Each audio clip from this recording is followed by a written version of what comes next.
she turned to you a little bit Yeah. after the FIBA I ain't score. answering no Caitlin Clark questions. Did she say anything to you? I don't know what she said. What'd you say to her? I didn't say anything. And again, some of this to me probably is not fair to her because it was not anything that she said or was truly based on her personality, but she was a white girl from the middle of America. They tried to tear me down because they knew they couldn't rise to my level. Now I'm still here. Where are they? This isn't just another rookie tale, as has been evident since Caitlin Clark's first WNBA dribble. This is a major disturbance. Instead of simply joining the league, a generational talent made her mark. Caitlin has been changing the script with each logo: 3, dime on the break, and step back in a defender's face. She doesn't present herself as inexperienced. She exudes a sense of ownership over the space. And that confidence and swagger haven't just drawn notice, they've rocked the foundation. Because this is the reality. Caitlin Clark is not being welcomed by many of these WNBA veterans. Their goal is to outlive her. The birds exhibit it more than is necessary. It was cooler than anticipated throughout the interviews. In the body language, the stares, and the needless chirping that follows whistles. This is not a contest. It's panic. The league is aware of the situation. In terms of ticket sales and viewership, a rookie is outperforming celebrities, outselling seasoned performers, and out-attracting whole franchises. That's dominance, not simply success. Fear also accompanies dominance. Not the fear of a horrible game or physical agony. The dread that someone half your age and already twice as popular will replace you, make you irrelevant, and outshine you on your own field. Let's take a closer look and see what's actually going on. We're dissecting the athletes who have been verbally and physically attacked, as well as what their behavior indicates about the strain Caitlin is placing on their heritage. Because those who are clinging to the spotlight begin to cast shade when greatness enters the room. Caitlin Clark is responsible for the WNBA's transformation. A veteran's discussion of reality typically indicates that they are troubled by something. Caitlin Clark was that something in Diana Taurasi's situation. Reality is coming. Okay.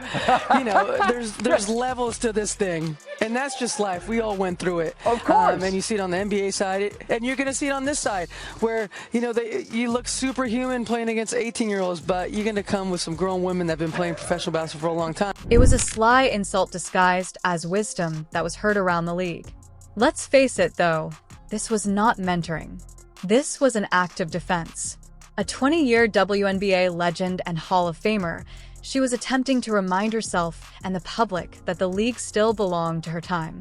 However, Caitlin Clark wasn't shaken, so it didn't. She didn't flinch. As Taurasi watched her numbers slip into the background, she continued to dominate the headlines, hoop, drop dimes, and make threes. And what at the time appeared to be a confident declaration. In retrospect, it seems more like a warning, a preemptive attack for everyone, not just Caitlin. Do not yet crown her. Tosi intended for us to think that. However, the facade cracked months later. Her voice lurched with edge. The tone of that same veteran's speech on mature ladies and levels abruptly changed.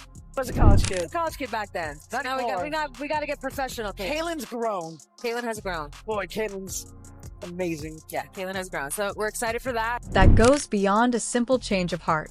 That is the activation of the survival instinct. Because you have two options when someone changes the rules in real time and surpasses you in impact, popularity, and performance. Give in or dig in. Taurasi, on the other hand, went with the latter. This speech wasn't well received. A legend who saw the future rushing through the front door while wearing number 22 put up the flare. Let's not sugarcoat it either. They're afraid. Not afraid of Caitlin as a person, but more of what she stands for. The end of an era, the emergence of a new league face, and the sobering realization that their prominence is waning daily. It was more than just a soundbite in Taurasi's warning. It was the initial shudder of terror. Sometimes a player says something that doesn't seem like a jab until you pay close attention. Breanna Stewart was asked a straightforward question regarding Caitlin Clark during a media appearance. This type of softball question typically receives a courteous, respectful response. However, Stewart's remark turned heads and made jaws tight instead of being diplomatic or praising. Pay close attention. Caitlin Clark need a championship to be considered one of the greats in women's college basketball history. Yeah. She does. That wasn't a casual remark. That served as a challenge, a boundary, and a means for one of the league's greatest names to remind everyone that her rise to fame wasn't predicated on fanfare. It was constructed using banners. However, there was more going on beneath the cool demeanor and veteran composure. Insecurity.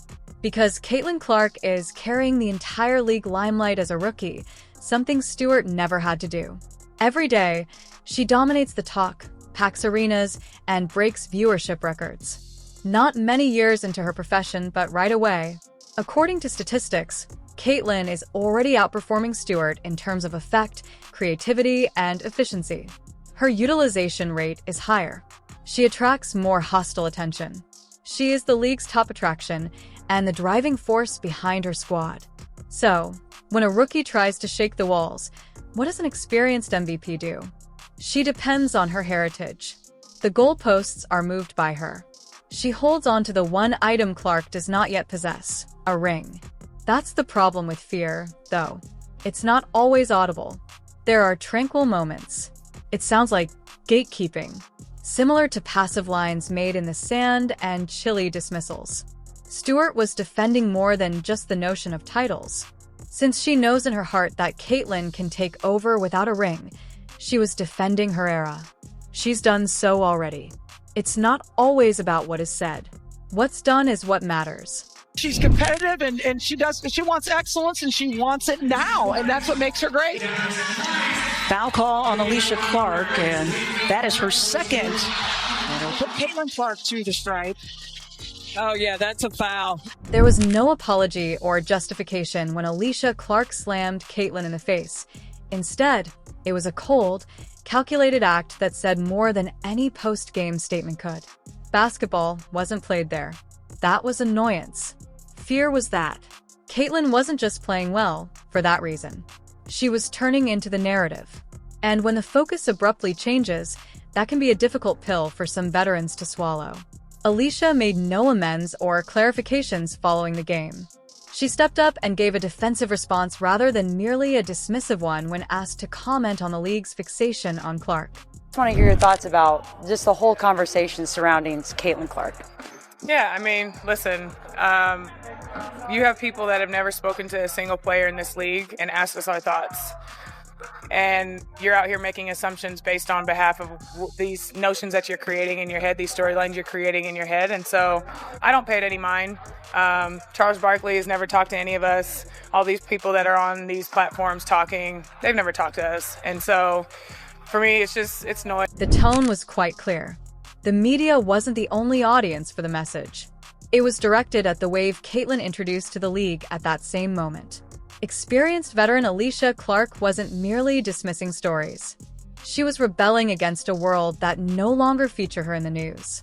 She was not interested in learning about Caitlin. She was unwilling to discuss Caitlin. She desired an end to the commotion. However, it's not noise that's the issue. There is a movement. Additionally, the scoreboard accurately depicted their duel. Caitlin dominated the game, scored 20 points, and provided 9 assists.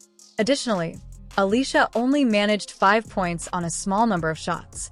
There was no denying the impact disparity. We witnessed more than just a frustrated interview or a hard foul. On national television, a veteran was made to watch a novice walk past her in real time. It wasn't just contact that was slapped. There was a message. Alicia Clark also knows in her heart exactly what's going to happen. Veteran toughness comes in a particular form that is worn like armor. Subtle elbows after the whistle, extra bumps, and trash language. It has nothing to do with defense. Sending a message is the goal. This is not a place for you. And when Victoria Vivians paired up with Caitlin Clark, she attempted to give precisely that. Comes off a pin down here, wide open. Bang!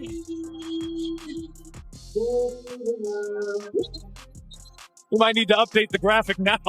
Vivian had a chip on her shoulder right from the start. She engaged in physical play. She played loudly. She performed as though she had a point to make. To put the newbie in her place, not to win the game. However, Caitlin Clark's lack of a location is the issue. She creates her own. Vivian has tried every option. Contact, words, and small acts of intimidation didn't work. Clark did not respond. She didn't strike back. She simply continued to dictate the game, hoop, score, facilitate, and control the pace. Furthermore, Caitlin's response to reporters' questions about the physicality, the tension, and the frequent blows she endures night after night wasn't resentful. Rather, it was honest. Yeah, I think just being competitive is who I am. It's what I've done my whole career. I think at times there's ways I can probably channel it a little bit better, but that's just basketball at the end of the day. No, that's never gonna change. I'm never gonna lose that. I feel like I'm getting hammered. I feel like I'm being pummeling by that last line. That says it all. She is aware of the situation. She is aware that she is being singled out, but she refuses to give up because Clark isn't here to win people over. She isn't here to play emotional games with veterans who are defending their territory. Her goal is to succeed. And she did precisely that. The fight was brought by Vivians. Caitlin contributed the elegance. Additionally, the Vivians were outclassed, outscored, and outplayed at the end of the game, so all of the pushing and chirping was for nothing. She desired to give the novice a shake. Rather, she merely reaffirmed what the league is gradually beginning to understand. Someone who already knows they belong can't be raped. Kahleah Copper is not easily ruffled. She has had playoff battles. She is an MVP of the finals. She is renowned for playing with passion, fire, and edge. However, something felt different when she faced Caitlin Clark head-to-head. It was personal. There was more than simply tension. Copper was vivacious right away, attempting to make her presence known and remind everyone that she was the building's leader. Additionally, it briefly resembled vintage Copper. Passionate, outspoken, and physical. However, Caitlin began cooking effectively and silently, and that's when the cracks appeared. Taken out behind the defense. Copper taking it at Clark, who just had to foul her. That was a smart foul there by Caitlin Clark, just her first. And it would have been... Following a foul, Copper didn't merely exchange a brief word or a stare down. She blew up, screaming and attempting to pierce the rookie's armor with unadulterated aggression. He got in Clark's face. However, Caitlin failed to satisfy her. There was only a chilly, heartless sentence that immediately changed the balance of power. No response. No trash talk. It's merely a foul. You can't control someone who won't allow you to, and that's what broke Copper. Someone who is already playing 5 moves ahead of you cannot be rattled. And Clark demonstrated something unexpected to Copper at that precise moment. She could not be shaken. It was supported by the numbers. Clark finished with 4 3-pointers on 50% shooting, 5 rebounds, 10 assists, and 29 points. A masterclass in command. Yes, Copper scored 32 points, but she did so after making an ineffective 6 of 17 from the field. Additionally, her box score was all gas, no control, 5 turnovers, and 0 assists. Furthermore, it didn't stop there. The disparity is also pronounced off the court. Sales of Caitlin's jerseys, treble Coppers, her games, double the audience, buzz on social media, endorsements, and highlight videos. Everyone is watching Clark. And that's the true source of the frustration. There is more than one game at play. It's not just one infraction. It has to do with what Caitlin stands for. A new age, a new face, and a new force in a league that has so far had difficulty capturing the public's interest. Therefore, Coppa's outburst had nothing to do with interrupting Caitlin's game. It involved making a last-ditch effort to slow her progress. The issue is that noise cannot stop momentum. By shouting in the face of the future, you cannot outshine it. Ultimately, Coppa's tirade served only to emphasize what the data and the time had already demonstrated. She became uncontrollable. Caitlin never needed to reach for it. It was already hers. There are fouls that attempt to make a point and fouls that end the action.